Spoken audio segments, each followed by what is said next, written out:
నిరుద్యోగ యువతలో నైపుణ్యతను పెంపొందించేందుకు మేవా కృషి చేస్తుందని ప్రముఖ న్యాయవాది మేవా అధ్యక్షులు ఎండి జవహర్ అలీ పేర్కొన్నారు. కాకినాడ నగరంలో జమాల్ మేవా ఫంక్షన్ హాల్లో ముస్లిం ఎడ్యుకేషనల్ వెల్ఫేర్ అసోసియేషన్ ఆధ్వర్యంలో నిరుద్యోగ యువతల నైపుణ్యతను పెంపొందించేందుకు మేవా యూత్ ఎంపవర్మెంట్ వర్క్షాప్ నిర్వహించారు.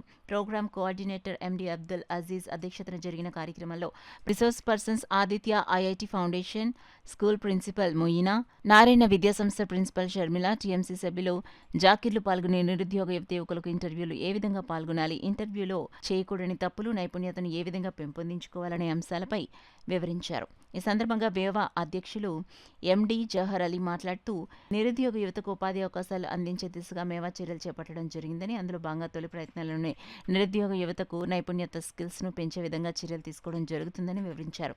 కార్యక్రమంలో మేవా ఉపాధ్యక్షులు గౌస్ మొహద్దీన్ నవాబ్, కార్యదర్శి సయ్యద్ సలార్, కోశాధికారి జస్టిస్, జాయింట్ సెక్రటరీ అజహర్, సభ్యులు షరీఫుద్దీన్, బహదూర్, జిలానీ, అన్సారీ, ఫైసల్, సమీర్తో పాటు దీన్, ఎస్ అజాజుద్దీన్, సోహెల్ తదితరులు పాల్గొన్నారు.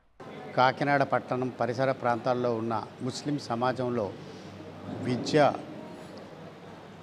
కోసం ఏదో రకంగా కృషి చేయాలనే ఉద్దేశంతో విద్యార్థినుల కోసం, విద్యార్థుల తల్లిదండ్రుల కోసం అనేక కార్యక్రమాలు, సుమారు ఇంతవరకు 7 కార్యక్రమాలు చాలా విజయవంతంగా నిర్వహించడం జరిగింది.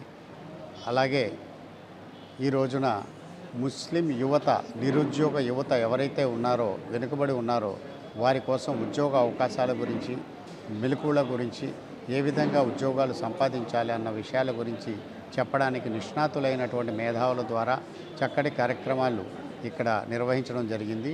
చాలామంది విద్యార్థి యువత వచ్చి ఈ కార్యక్రమంలో పాల్గొన్నారు.